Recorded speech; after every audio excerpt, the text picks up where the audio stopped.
اب اپنے نچلے لب درد کی اٹھتی تیز دھاریں اپنے پورے بدن میں برداشت کر رہی تھی۔ ایک دم ڈاکٹر تعبیر آگے بڑھتے ہوئے بولیں، مسٹر علیان، پلیز آپ ابھی باہر جائیں، مجھے روشال کو دیکھنا ہے۔ لیکن ڈاکٹر، میں اپنی گڑیا کو چھوڑ کر نہیں جا سکتا، پلیز آپ کو جانا ہوگا، ہمیں ہمارا کام کرنے دیں۔ آخر نواب عالیان آہستگی سے اپنا ہاتھ چھوٹی بیگم کے ہاتھ سے چھڑانے لگے۔ اب دونوں کی نظریں ان انگلیوں پر تھی جو آہستہ آہستہ چھوٹ رہی تھیں۔ آخر نواب عالیان اپنا ہاتھ روشال کے ہاتھ سے جدا کرتے اس کو دیکھتے اپنی لال آنسوؤں سے بھری آنکھیں مسلتے باہر کی طرف بڑھ گئے تھے۔ روشال کی آنکھیں جو دروازے کی طرف لگی ان کو باہر کی طرف جاتا دیکھتی رہ گئی تھیں۔ اب ان کو آنسو اس کے عارض سے ہوتے اس کی نازک گردن کا حصہ بن رہے تھے۔ نواب عالیان علی خان جو دیوار سے ٹیک لگائے کھڑے تھے، ان کا چہرہ اوپر کی طرف تھا۔ وہ کب سے چھت کو گھورتے اپنی روشال کے الفاظوں کو یاد کر رہے تھے۔ آخر اپنے آپ سے ہی گویا ہوئے، کیوں میں نے کبھی سمجھنے کی کوشش نہیں کی کہ میری چھوٹی بیگم، میری گڑیا کس اذیت سے گزر رہی ہے؟ کیوں میں نے رباب پر اتنا اندھا اعتبار کیا کہ وہ میری پیٹھ پیچھے روشال کو ہی توڑتی جا رہی تھی؟ کیسے عالیان، تو دونوں میں توازن قائم کرنے کے چکر میں اپنی گڑیا کے ساتھ اتنی بڑی ناانصافی کر گیا؟ یہ سوچتے ہوئے نواب عالیان کے آنسو بنا کسی رکاوٹ کے ان کے سرخ عارض پر پھسلتے جا رہے تھے۔ آخر نواب عالیان بولے کسی دیوانے عاشق کی طرح، عورت تو ایک تصویر کی مانند ہوتی ہے، اگر وہ کسی قدردان مرد کے ہاتھ لگے تو وہ کبھی اپنا رنگ نہیں کھوتی۔ تو پھر میں نے کیسے اپنی ہی چھوٹی بیگم، اپنے عشق عالیان کو نظر انداز کر دیا؟ کیسے میں ان کے اندر چلتے خیالات کو نہ سمجھ سکا؟ کیسے میں ان کی تکلیف کو نہ سمجھ سکا؟ کیوں میں دونوں میں توازن قائم کرنے کے چکر میں اپنی گڑیا کو نظر انداز کرتا رہا کہ وہ مجھ سے اتنا روٹھ گئی ہے کہ وہ اپنے نواب جی کو دھتکار رہی ہے؟ اب وہ روتے ہوئے رخ موڑتے دیوار پر اپنا ہاتھ زور سے مار گئے تھے۔ کیسے، ہاں کیسے میں یہ کر گیا؟ کیسے کر گیا میں یہ؟ اپنی غلطیوں کا، اپنی ناانصافیوں کا خمیازہ ادا کروں گا؟ کیسے؟ وہ چلا اٹھے تھے، میں واقعی ایک قدردان مرد نہیں بن سکا۔ خدا نے ایک پھول جیسی لڑکی میری زندگی میں شامل کی تھی اور میں اس کو صحیح طرح سے سنبھال ہی نہیں سکا۔ بس ایک دفعہ آپ ساتھ خیریت سے نکل آئیں چھوٹی بیگم، میں آپ سے وعدہ کرتا ہوں کہ میری صبح اور شام بس آپ پر ہی ہوگی۔ اب پھر سے وہ ٹیک لگا کر اپنی روشال کے لیے بے پناہ فکر لیے کھڑے تھے۔ ایک دم ڈاکٹر تعبیر باہر آئیں، مسٹر عالیان، ایک بہت ضروری بات کرنی ہے۔ وہ ٹیک چھوڑ کر سیدھا کھڑے ہوئے۔ کیا ہوا ڈاکٹر؟ ان کا دل بوجھل سا ہوا تھا کہ ایک دم ڈاکٹر تعبیر بولیں، وہ مسٹر عالیان، ابھی فی الحال ہم روشال کے اندر ہاتھ نہیں ڈال سکتے۔ مطلب کیا ہے آپ کا؟ نواب عالیان سخت تاثرات لیے ایک دم الجھتے نقوش کے ساتھ پوچھ رہے تھے۔ مطلب یہ، ڈاکٹر تعبیر تھوڑا ڈرتے ہوئے بولی تھیں۔ اتنی سی دیر میں ان کو پتہ لگ گیا تھا کہ سامنے کھڑا بے حد رحم دل انسان اپنی دوسری بیوی کے لیے کس حد تک پاگل تھا۔ وہ بات یہ ہے کہ ابھی روشال کا 9واں مہینہ شروع ہونے میں 2 دن باقی ہیں۔ اگر ہم نے ہاتھ ڈالا تو کچھ بھی ہو سکتا ہے۔ یہ سنتے ایک دم نواب عالیان کی آواز اونچی ہوئی تھی، کسی عورت کے آگے، ورنہ عورت کی عزت کیسے کی جاتی ہے، وہ کوئی نواب سے سیکھے۔ آج ان کی آواز اپنی ہی بیوی کے ڈاکٹر کے آگے اس لیے بلند اور سرد ہوئی کیونکہ ان کے اندر کی جو زندگی جو ایک جنگ لڑ رہی تھی۔ بولے ڈاکٹر، کیا بولنا چاہتی ہیں؟ وہ تنے ہوئے نقوش کے ساتھ بے حد سنجیدگی لیے بولے، وہ مسٹر عالیان، اگر ابھی آپریشن کا سوچا تو ماں اور بچہ دونوں کی زندگی کو خطرہ لاحق ہو سکتا ہے، اور نارمل ڈیلیوری ہونے میں بھی ابھی وقت ہے، لیکن وہ بھی اب رسک پر ہے کیونکہ بچے ہیوی ہیں بہت، اور رشال میں اتنی جان نہیں کہ وہ اس درد کو جھیل سکے۔ ابھی وہ ویسے بھی 2 دن پڑے ہیں۔ 8ویں مہینے میں بچے کو جنم دینا ماں اور بچے دونوں کے لیے خطرے کی علامت ہوتا ہے۔ یہ سنتے نواب عالیان بے بسی سے اپنے چہرے پر ہاتھ پھیرتے ہوئے بولے، دیکھیں ڈاکٹر، کچھ تو کریں، وہ تکلیف میں ہے۔ دل کا جو حال تھا وہ بس عالیان علی خان ہی جانتے تھے۔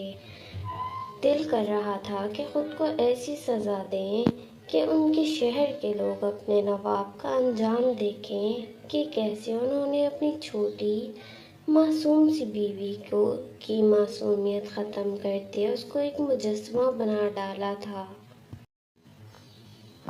انہوں نے اس ننھی سی گڑیا کو اتنی تکلیف دے دی تھی۔ دیکھیں مسٹر عالیان، ہمیں انتظار کرنا ہوگا، اس وقت میں ہاتھ نہیں ڈال سکتی ابھی۔ کچھ گھنٹے مجھے رشال کی کنڈیشن کو آبزرو کرنا ہوگا، تب ہی میں اور میری ٹیم فیصلہ لے گی، کیونکہ شاید رشال نے پچھلے کچھ گھنٹوں میں کچھ زیادہ ہی اسٹریس لیا ہے، اور بہت ہی زیادہ انہوں نے اس حال میں اپنے وجود کو حرکت دی ہے جس سے بہت ساری پیچیدگیاں بھی بڑھ گئی ہیں۔ دیکھیں ڈاکٹر تعبیر، میں آپ کے آگے ہاتھ جوڑتا ہوں، میری رشال کو کچھ نہیں ہونا چاہیے، کچھ بھی نہیں۔ نواب عالیان جو اپنی رشال کے لیے ایک ڈاکٹر کے آگے ہاتھ جوڑ گئے تھے، پلیز مسٹر عالیان، آپ ایسے نہ کریں، we're trying our best، انشاءاللہ خدا کے حکم سے سب بہتر ہوگا۔ رشال ابھی ہمارے انڈر آبزرویشن میں ہے، میں خود اس کے پاس ہوں، اللہ نے چاہا تو اس معصوم بچی کے حق میں سب بہتر ہوگا۔ یہ سنتے نواب عالیان ڈاکٹر تعبیر کو دیکھتے ہلکا سا ہاں میں سر ہلاتے اپنی آنکھیں بند کر گئے تھے۔ وہ دل ہی دل میں اپنے رب کو پکار رہے تھے۔ ڈاکٹر تعبیر جو رشال کے پاس آگے بڑھ گئی تھیں، نواب عالیان اب بے چینی سے کوریڈور میں چکر کاٹ رہے تھے۔ وہ وقفے وقفے سے رشال کی درد سے بھری چیخوں کی آواز سن رہے تھے۔ اس کی چیخیں سنتے ان کا دل باہر آنے کو بے تاب تھا۔ کتنی ہی بار انہوں نے ڈاکٹر سے کہا کہ ان کو رشال کو دیکھنے دیں، پر ابھی ڈاکٹر نے ان کو اندر آنے سے منع کیا تھا۔ نواب عالیان پھر سے اضطراب کی کیفیت میں کمرے کی طرف بڑھتے کہ ان کا فون بجا تھا۔ وہ فون کاٹنے ہی لگے تھے کہ ایک دم فون پر جو نمبر دیکھا وہ دیکھتے نواب عالیان اٹھ گئے تھے۔ وہ حیدرآباد کے کمشنر کا نمبر تھا جس سے نواب عالیان کے اچھے تعلقات بھی تھے۔ ہیلو جی کمشنر، بولو۔ سلام کرتے نواب عالیان وجہ پوچھ گئے تھے ان کو، جہاں اپنی بیگم اور بچوں کی فکر تھی وہیں وہ اپنے شہر سے بھی غافل نہیں ہو سکتے تھے۔ آخر وہ اس شہر کے نواب تھے، سارا سسٹم ان کے انڈر تھا۔ ہیلو جی بولیں، کیا مطلب؟ یہ بولتے نواب عالیان کی فون پر پکڑ مضبوط ہوئی تھی، ان کے نقوش حد سے زیادہ تن گئے تھے، پیشانی پر بل پڑ گئے تھے، وہ اپنے ایک ہاتھ کی مٹھی بند کر گئے تھے جو فون جو فون پر کمشنر نے بولا تھا وہ سن کر نواب بالیان کا پارا ہائی ہو رہا تھا۔ اس شہر میں کسی کی اتنی مجال نہیں تھی کہ وہ نواب بالیان کی ذاتیات، ان کی ذاتی زندگی، ان کی فیملی سے متعلق کوئی بات کر سکے، اور یہاں تو کمشنر ان کی بیوی رباب کے بارے میں بات کر رہا تھا۔ ایک دم نواب بالیان فون پر گرج اٹھے تھے۔ اپنے دائرے میں رہ کر بات کریں کمشنر آصف، جانتے ہیں نا یہ شہر کس کا ہے؟ اور آپ تو ایسی گھٹیا بات میری بیوی کے متعلق فون پر ہی کر رہے ہیں، کیا ثبوت ہے آپ کے پاس؟ یہ بولتے نواب بالیان کی آنکھیں خون چھلکا رہی تھیں۔ دوسری طرف کمشنر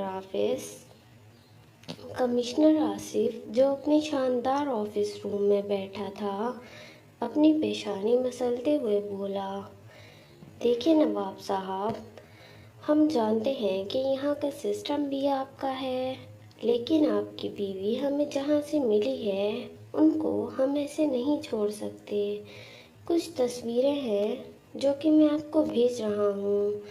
جب آپ آئیں گے خود پولیس اسٹیشن تو ہم آپ کی بیوی کو خود آپ کے ساتھ بھیج دیں گے، لیکن آپ کو خود آنا ہوگا۔ جو ان کے ساتھ تھا وہ بھی بہت بااثر آدمی ہے، وہ نکل گئے تھے یہاں سے، پر یہ وہاں پولیس کے ہاتھ پکڑی گئیں۔ کیا نام تھا اس کا؟ نواب بالیان سنجیدگی سے دہشت کے عالم میں پوچھ گئے تھے۔ نواب صاحب، اس انسان کا نام ہے فیصل گیلانی۔ یہ نام سنتے نواب بالیان کے پاؤں تلے سے زمین نکلی تھی۔ زبان نے اور لفظ ادا کرنے سے انکار کر دیا تھا۔ آخر اپنی پہلی سانس کے ساتھ وہ ٹک کر بہت ہی دھیمی آواز میں بولے، فیصل گیلانی اور رباب۔ یہ بولتے ہوئے بھی نواب بالیان جو پہلے ہی ٹوٹے ہوئے تھے، ان کا وجود اور زیادہ زلزلوں کی زد میں آیا تھا۔ نواب صاحب پلیز آپ اپنا واٹس ایپ چیک کریں، میں نے بہت کچھ آپ کو بھیجا ہے، پر یقین مانیں مسز بالیان آپ کی وائف ہیں، اسی لیے ہم ان کی پردہ داری کر رہے ہیں۔ آپ آ جائیں، ہم آپ کی وائف کو آپ کے ساتھ کر دیں گے۔ یہ بولتے کمشنر نے فون رکھ دیا تھا، اور نواب بالیان جو بے یقینی سے کھڑے تھے، ان کا روم روم اس وقت درد کا شکار تھا۔ شاید بے وفائی کا درد، وہ بھی اس عورت سے جس سے ان کا 8 سال کا تعلق رہا تھا۔ ابھی نواب بالیان اپنی ہی سوچوں میں گم تھے کہ ان کا فون بجا۔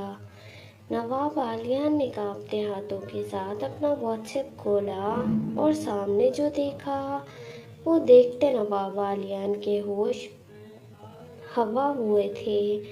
پوری روح اندر تک نواب بالیان جیسے حوصلہ مند انسان کی کانپ گئی تھی، کیونکہ ان کا پورا واٹس ایپ صرف فیصل گیلانی اور رباب کی تصویروں سے ہی نہیں، بلکہ رباب کی اور بھی بہت سارے لڑکوں کے ساتھ الگ الگ پوزز کی تصویروں سے بھرا ہوا تھا۔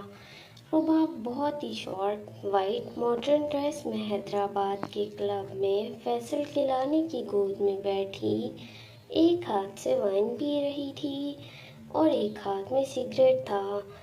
بہت سی تصویریں رباب اور فیصل گیلانی کی ایسی تھیں جن سے ان کے گہرے بے باک رشتے کی پہچان ہو رہی تھی، اور کئی تصویروں میں تو رباب بہت سے آدمیوں کے ساتھ اکیلی بیٹھی جوا کھیل رہی تھی، اور کئی جوان لڑکوں کے ساتھ ڈانس کرتے ان کے ساتھ بہت ہی زیادہ ٹچی ہو رہی تھی۔